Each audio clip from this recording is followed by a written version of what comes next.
Hello everyone, welcome to SB Institute. Welcome you all. আজকে weekly current affairs সিরিজের ক্লাসে তোমাদের সবাইকে ওয়েলকাম। ক্লাসটি খুব গুরুত্বপূর্ণ হতে চলেছে, তার কারণ প্যারিস অলিম্পিক চলছে আর খুব গুরুত্বপূর্ণ ঘটনাগুলি কিন্তু এই সপ্তাহে কিন্তু ঘটেছে, সেই নিয়ে আজকে ক্লাসটি চলো শুরু করা যাক। দেখো, প্রথম কোশ্চেন রয়েছে কি প্যারিস অলিম্পিকে জ্যাভলিনে সোনা জয় করলেন কোন দেশটি? সঠিক উত্তর কিন্তু হবে অপশন বি। ঠিক আছে, তার কারণ আমরা কিন্তু প্রত্যেকে সবাই আশা ছিলাম যে নীরজ চোপড়া হয়তো জ্যাভলিনে স্বর্ণ পদক নিয়ে আসবে, কিন্তু আমরা প্রত্যেকেই আশাহত হয়েছি। ঠিক আছে, নোট কি আছে দেখে নাও। বলছি সম্প্রতি প্যারিস অলিম্পিকে জ্যাভলিন থ্রোতে স্বর্ণ পদক জয় করেছে পাকিস্তানের আরশাদ নাদিম 92.97 মিটার দূরে জ্যাভলিন নিক্ষেপ করেন। তাই তো আমাদের এই দূরত্বটা কিন্তু মনে রাখতে হবে। যেখানে নীরজ চোপড়া 89.45 মিটার নিক্ষেপ করেন ভারতের শুরু দিয়ে নিক্ষেপ করে ভারতের হয়ে রূপ জয় করেন। আর তৃতীয় স্থানে কি গ্রেনাডিয়ান অ্যান্ডারসন পিটার্স তৃতীয় বোন অর্থাৎ তৃতীয় হয়েছে অর্থাৎ বোন পদক জয় করেছেন 88.2 মিটার দূরে জ্যাভলিন নিক্ষেপ করে। এছাড়া আমান সেরাওয়াত অর্থাৎ প্যারিস অলিম্পিকের আরো ডিটেইলস কি আমান সেরাওয়াত 57 কেজি বিভাগে কুস্তি বিভাগে ব্রোঞ্জ পদক লাভ করেছে। এছাড়াও জাপানের আর হেগুচি স্বর্ণ পদক লাভ করেছে কোথাতে? এই যে 57 কেজি কুস্তি বিভাগে। আর কি ইউনাইটেড স্টেটসের এস লি যে কিনা রূপ অর্জন করেছে, সেটা হচ্ছে কি 57 কেজি কুস্তি বিভাগে। আর বিনেশ ফোগাট সেটা কিন্তু 50 কেজি কুস্তি বিভাগ ছিল, যারা কিন্তু 100 গ্রামের জন্য তিনি কিন্তু পদক পাননি। চলো নেক্সট এর কি আছে। নিম্নলিখিত কোন দেশটি ইউনাইটেড নেশন কমান্ডে 18তম সদস্য হিসেবে অন্তর্ভুক্ত হলো? United nation UNC. ঠিক আছে, ইউনাইটেড নেশনস কমান্ড বলছে আমেরিকা, চীন, ভারত না জার্মানি? সঠিক উত্তরটি কিন্তু আমরা নেব অপশন ডি অর্থাৎ জার্মানি কিন্তু ইউনাইটেড নেশনস কমান্ডে 18তম সদস্য হিসেবে সম্প্রতি নিযুক্ত হলো। এটা কি ডিটেইলস আমরা দেখে নেব। এটি 1950 সালে 7 জুলাই উত্তর ও দক্ষিণ কোরিয়ার যুদ্ধের সময় গঠিত হয় একটি বহুজাতিক নিরাপত্তা সংস্থা, যা ইউনাইটেড নেশনসের নেশনসের নিরাপত্তা পরিষদের অনুমোদনক্রমে গঠিত হয়েছিল। ঠিক আছে, অনুমোদনক্রমে গঠিত হয়েছিল। আর কি বলছে বিশেষত দক্ষিণ কোরিয়ার বিরুদ্ধে উত্তর কোরিয়ার আগ্রাসন রক্ষা করার জন্য কিন্তু এই ইউনাইটেড নেশনস কমান্ড গঠিত হয়েছিল। আর কি এই বহুজাতিক সংস্থা গঠিত হয়েছিল 18তম সদস্য গঠিত হয়েছিল। আর এই 18তম সদস্য হলো জার্মানি। খুব গুরুত্বপূর্ণ মনে রাখতে হবে, 18তম সদস্য হচ্ছে ইউনাইটেড নেশনস কমান্ড বা ইউএনসি, 18তম সদস্য জার্মানি। নেক্সট দেখো, বলছে সম্প্রতি কেন্দ্রীয় সড়ক পরিবহন ও মহাসড়ক মন্ত্রণালয় যে ব্যাংকের সাথে 500 মিলিয়ন মার্কিন ডলারের একটি চুক্তি স্বাক্ষর করেছে green national highway corridor project সফল করার জন্য। ঠিক আছে, অপশনগুলো দেখে নেব। State bank of India, world bank, reserve bank of India, total নয়। সঠিক উত্তরটি কিন্তু আমরা নেব অপশন বি অর্থাৎ ওয়ার্ল্ড ব্যাংক। ওয়ার্ল্ড ব্যাংকের সাথে কিন্তু এই প্রজেক্টটা কিন্তু করেছে কি ভারতীয় মহাসড়ক মন্ত্রণালয়। দেখো, সম্প্রতি সড়ক ও মহাসড়ক পরিবহন মন্ত্রণালয় গভর্নমেন্ট অফ ইন্ডিয়া ওয়ার্ল্ড ব্যাংকের সাথে একটি 500 মিলিয়ন মার্কিন ডলারের চুক্তি কিন্তু স্বাক্ষর করেছে। কিসের জন্য? গ্রিন ন্যাশনাল হাইওয়ে করিডর স্থাপনের লক্ষ্যে। আর ভারতের প্রতিরক্ষা মন্ত্রণালয়ে রয়েছে আমরা প্রত্যেকেই জানি কি নীতিন গডকরি। তারপর দেখো, নিম্নলিখিত দেশগুলির মধ্যে যে দেশটি 2025 সালে T20 men's cricket Asia Cup অনুষ্ঠিত হবে? সঠিক উত্তর কিন্তু হবে অপশন এ ভারত। তাই তো এটা হচ্ছে 2025 T20 men's cricket Asia Cup T20 format. খুব ভালো করে কিন্তু মনে রাখতে হবে টি20 ফরম্যাট। আর কি ডিটেইলস দেখো, এশিয়ান ক্রিকেট কাউন্সিল সম্প্রতি ঘোষণা করেছে মেন্স 2025 অর্থাৎ 2025 সালে এশিয়া কাপ টি20 আয়োজক দেশ হবে ভারত। খুব ভালো করে মনে রাখতে হবে। আর 2027 এশিয়া কাপের আয়োজক দেশ হবে বাংলাদেশ। এটা কিন্তু ওডিআই ফরম্যাটে হবে অর্থাৎ ওয়ান ডে ইন্টারন্যাশনাল কিন্তু হবে। এটা কিন্তু টি20 ফরম্যাটে হবে 2027 এটা বাংলাদেশে অনুষ্ঠিত হবে। দেখো, ন্যাশনাল জ্যাভলিন ডে পালিত হয় নিম্নলিখিত যে দিন? Option A 4 August, 6 August, 7 August, 8 August. সঠিক উত্তরটি কিন্তু আমরা নেব সি অর্থাৎ 7 আগস্ট কিন্তু ন্যাশনাল জ্যাভলিন ডে হিসেবে পালন করা হয়। ডিটেইলস দেখো কি আছে, খুব গুরুত্বপূর্ণ। ন্যাশনাল জ্যাভলিন দিবস পালন করা হয় কবে? 7 আগস্ট। এটি তৃতীয় জ্যাভলিন দিবস।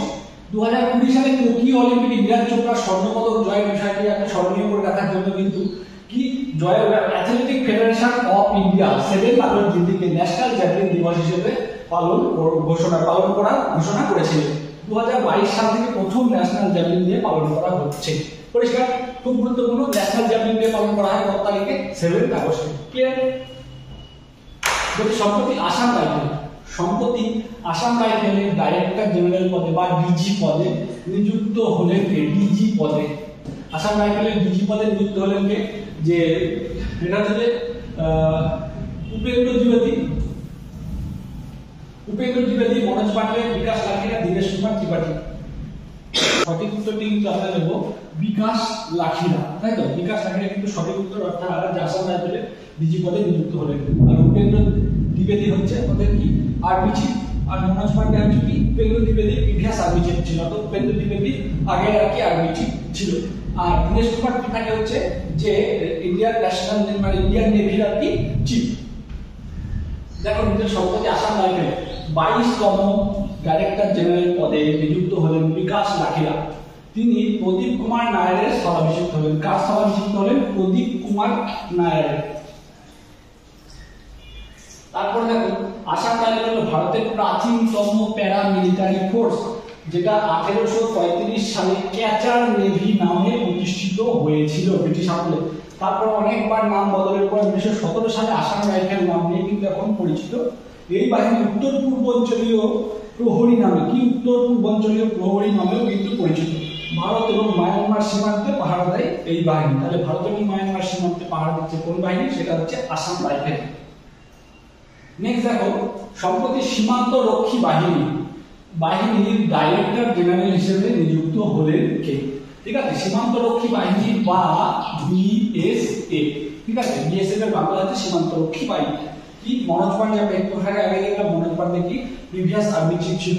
নীতিন আগরওয়াল আর দলজিৎ সিং চৌধুরী কোনটিই নয়। সঠিক উত্তর কিন্তু অপশন সি, অর্থাৎ দলজিৎ সিং চৌধুরী কিন্তু কি হলো যে বিএসএফ এর অ্যাডিশনাল, ঠিক আছে, অতিরিক্ত ডিজি হিসেবে কিন্তু নিযুক্ত হলেন। ঠিক আছে, এটা আমাদের ভালো করে মনে রাখতে হবে। তিনি কিন্তু একই সাথে এসএসবি ডিজি, ঠিক আছে, এসএসবি সশস্ত্র সীমা বল, তারও কিন্তু ডিজি কিন্তু দলজিৎ সিং চৌধুরী। দেখো বলছে বিএসএফ 1965 সালে গঠিত, 1 ডিসেম্বরে গঠিত হয়েছিল। আর কি এটি গঠিত হওয়া আধা সামরিক বাহিনী, যেটি শান্তির সময় সীমান্ত সুরক্ষা দেয় এবং কি অন্তর্দেশীয় অপরাধ প্রতিহত করে। স্বরাষ্ট্র মন্ত্রণালয় দ্বারা কিন্তু বিএসএফ পরিচালিত হয়, বা সীমান্ত সুরক্ষা বাহিনী স্বরাষ্ট্র মন্ত্রণালয় দ্বারা পরিচালিত হয়ে থাকে। সম্প্রতি মারা গেলেন বুদ্ধদেব ভট্টাচার্য। তিনি কোন ক্ষেত্রের সঙ্গে যুক্ত ছিলেন? সঠিক উত্তর কি আছে? অপশন দেখে নাও, চিকিৎসা, অর্থনীতি, রাজনীতি, সমাজসেবা। প্রত্যেকেই জানি তিনি অত্যন্ত পরিচিত একজন মানুষ। ঠিক আছে, দেখে নাও বুদ্ধদেব ভট্টাচার্য পশ্চিমবঙ্গ রাজ্যের সাবেক মুখ্যমন্ত্রী ছিলেন, যিনি সমসাময়িক রাজনৈতিক ক্ষেত্রে কমিউনিস্ট পার্টির একজন উজ্জ্বল নক্ষত্র ছিলেন। জন্ম কত? 1 মার্চ 1944, মৃত্যু 8 আগস্ট 2024। আর কি মৃত্যুকালীন বয়স হয়েছিল 80। তিনি 2000 থেকে 2011 সাল পর্যন্ত পশ্চিমবঙ্গের 7ম মুখ্যমন্ত্রী হিসেবে কিন্তু দায়িত্ব পালন করেছিলেন। ঠিক আছে, তার পরবর্তী মুখ্যমন্ত্রী মমতা বন্দ্যোপাধ্যায়। ঠিক আছে, অর্থাৎ আমাদের কোশ্চেন ঘুরিয়ে দিতে পারে তার পূর্বসূরি যদি কে বলে তাহলে কিন্তু আমরা বলবো জ্যোতি বসু, আর উত্তরসূরি যদি বলে তাহলে কিন্তু আমরা বলবো মমতা বন্দ্যোপাধ্যায়। ঠিক আছে, দেখো কুইট ইন্ডিয়া মুভমেন্ট, তাই তো? কুইট মানে কিন্তু কি ছাড়ো, আর কোয়াইট মানে কিন্তু চুপ থাকবে, এটা কিন্তু বুঝতে হবে। কুইট ইন্ডিয়া মুভমেন্ট বা ভারত ছাড়ো আন্দোলন।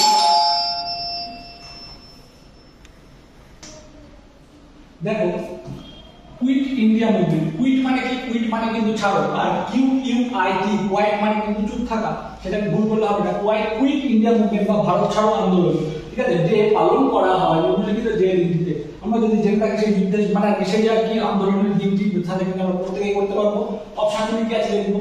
Option A 7 August, B 8 August, C 9 August, আর ডি উপরে কোনটিই নয়। সঠিক উত্তর কিন্তু আমরা নেব অপশন বি, অর্থাৎ 8 আগস্ট। দেখেন নির্দেশ কি আছে?